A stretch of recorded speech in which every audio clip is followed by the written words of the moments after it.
Ladies and gentlemen, Brad Stevens has done it once again as the Celtics' first round pick in Baylor Shireman has been shocking everyone of recent in even this last contest where he absolutely erupts in this fourth quarter to help the Celtics push and get this big win at home versus the Brooklyn Nets. And we're going to be diving in and exploring how he has fit in and really put himself on the map for this Boston Celtics team in Joe Mazzulla's squad. We'll be diving into all of that and more on this episode. I'm Bruce Velez with my co-host Patrick. And Patrick, this game, no Jays tonight, but you get some excitement from a guy that we don't necessarily get to see that much. What do you think?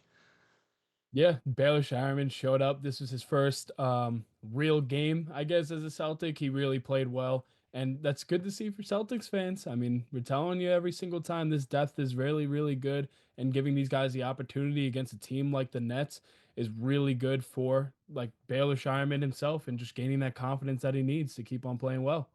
100%. And he's been building that confidence through the G League. And I can't wait to dissect how he's been so impactful for the Celtics team in tonight's contest. And let's get into that. Make sure to hit that subscribe button and let us know your thoughts down below in the comment section, folks. But like I said, Patrick, this is amazing to see with Baylor Shireman, as a lot of people, maybe some people had turned a little bit too early on Baylor Shireman as we've seen the recent progression from him in some recent contests. And if we want to dive in and look at it, the Celtics beat the Brooklyn Nets 104-96. Another close little matchup towards the end there, like we saw the last time they played Brooklyn just a couple of nights ago. But no Jayson Tatum, no Jaylen Brown, but no problem for the Celtics as Kristaps Porziņģis, Derrick White, and Baylor Shireman alongside Peyton Pritchard are the big names that realistically shine out for this Celtics squad. And Baylor Shireman, like we mentioned, had a career night for the Celtics. 20 points with a career high, 3 rebounds, 2 steals, 7 for 8 from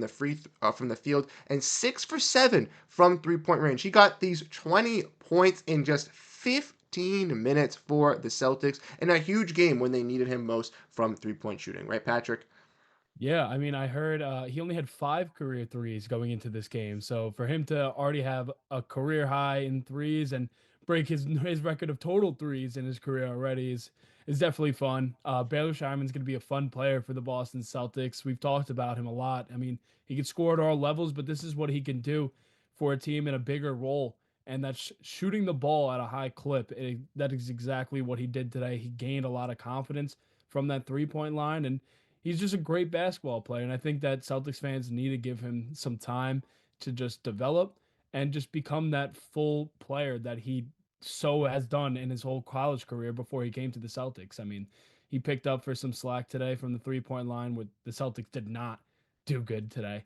So it was a blessing that he was able to step up when guys like Derrick White and Peyton Pritchard weren't shooting the ball as well.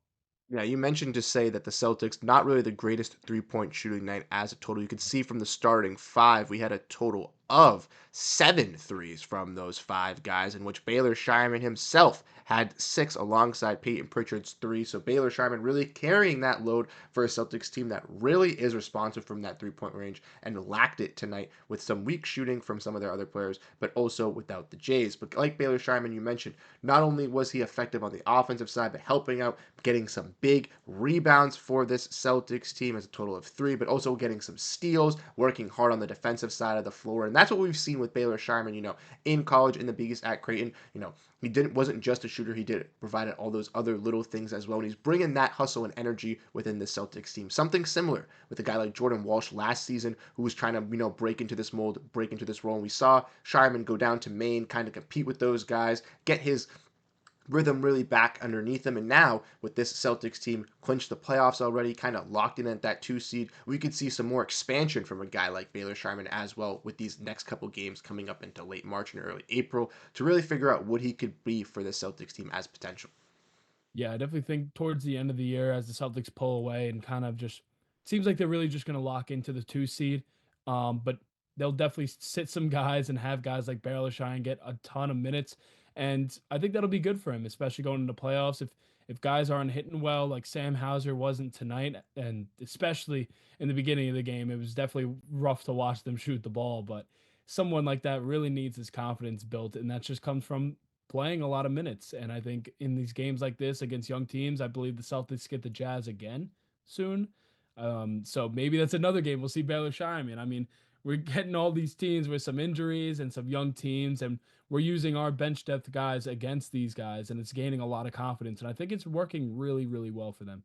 100%. And these kind of confidence building games not only allows them to kind of find a role in this rotation for them for the Celtics, but also gives them a little bit of life and kind of lets Joe Mazzulla know what they can bring if he needs to go late game for them potentially in the playoffs. We know the Celtics obviously like to shrink that rotation. We might not see expansive roles from some of these guys in those playoff games, but who knows? Maybe 3 or 5 minutes where the Celtics need a big shot. Joe Mazzulla feels confident he could go to a guy like Shireman or something like that, or potentially a guy like Jordan Walsh, and they could use that effectiveness from building up this confidence over these last couple games as well. And Shireman not only was impactful, having those heat check threes as well, Patrick, absolutely effective. No dip threes in the corner. Man, oh man, I'm The buzzer ecstatic. beater too. Come on, man. Yes, the buzzer Got beater as back, they called well. the foul, they had the gimme foul, and he banked it in, and then he got his lick back by getting that other one, right? That play was sick, honestly. Mm-hmm. Kristaps with a really big heads up play right back to Baylor, and that shows you the trust that these Celtics players have in a guy like Baylor Shireman. I mean, this guy is a legitimate player, and he's going to be good real, real soon if he keeps getting these minutes. 100%. And I'm so glad to say that Brad Stevens once again has struck the gold with another draft pick. I know some people wanted to write off Baylor Shireman kind of early on with his, lack of shooting variability that we've seen throughout the preseason and stuff, claiming that they could have gotten a better pick. But no, Baylor Shireman is a key player, and I think will be a guy that the Celtics could see growth for on this bench, being a, production unit. And you mentioned 15th guy on the roster, still bringing this much value, goes to show you how deep this Celtics team is. And not to mention just that, you mentioned Kristaps Porziņģis, who had another fantastic game versus this Brooklyn Nets team, was that number one option for the Celtics, mainly in this game. 25 points, 13 rebounds, and 3 assists, shooting 6 for 8 from the free throw. Porziņģis absolutely electric, 75% true percent shooting, 9 for 13 from the field with a nice double-double. Patrick, what's really screamed out to you from Porzingis' performance? I mean, I'm glad again that he is just back playing good basketball. Everything that he could do on the court is just extremely impressive, whether he's shooting a 30-footer or shooting a pull up over someone's head at the elbow. He's going to get to his spots, and they started him off hot very, very early. We saw D White give up a transition layup for Porzingis to get the dunk, and just the little things like that to get someone who's missed a lot of games get in that rhythm again, even though he seemed pretty comfortable in that rhythm the last 2 games. I don't know if it was needed, but I think the crowd needed it a lot more with his first home game being back like that. 100%. And we mentioned this, I believe, in our last video or potentially the live stream. Porzingis needing this kind of ramp up period to really kind of get back underneath himself to really succeed with this Celtics team. And we saw it last time when he came back from the injury in January, where he had that ramp up period of 5 to 6 games where he was really effective and was really dominant in the post for the Celtics. And we see that once again here versus the Brooklyn Nets, where not only is he able to score down low, but able to shoot over guys, come out the corners, really divert and hit those jump shots on the elbow. And I'm really liking what I'm seeing from out of Kristaps Porzingis when he's at his peak. Obviously, we know the Celtics are unstoppable, and this Celtics team, when it's at its peak, is unstoppable. So I can't wait to see what they really bring for us over these next couple games, these next couple of stretches. As like we mentioned, Patrick, we might get to see some more time from guys like Baylor Shireman, Jordan Walsh, Kristaps Porzingis. All of these guys really share the length and get more development time as we inch closer and closer to the playoffs. Yeah, I definitely think Baylor Shireman after today is going to be getting a lot more time, and that's for sure. We haven't seen a lot of Jordan Walsh, it feels like, at points.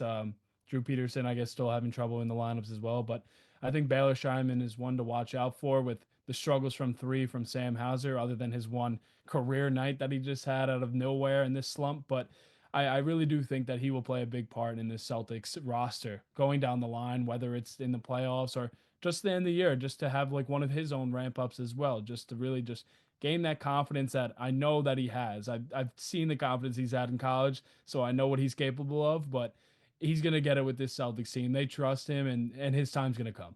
100%. And I think even if it's not this season, he gets this nice little ramp up period towards the end, like you're saying. He'll be ready to go for next season. And who knows, could be one of those additional shooters off the bench, filling in a role for this Celtics team. But let me know your thoughts down below in the comment section and let us know what you guys think about Baylor Shireman's incredible night tonight, and Kristaps Porziņģis' dynamic performance, as well as the Celtics once again take care of the Nets, get the season sweep versus them, and are ready to gear up for this rest of the Eastern Conference. Thank you guys so much for tuning into this episode. We'll be signing off, but we'll catch you guys in the next one. And make sure to tune into the stream tomorrow where we have our special guest coming through. It's going to be absolutely fantastic. Make sure to stay up to date on the channel as well to see who it is. And we'll catch you guys tomorrow. Have a great rest of your day. Signing off is Bruce and Patrick, and we'll catch you guys in the next one. Peace out and go Boston Celtics.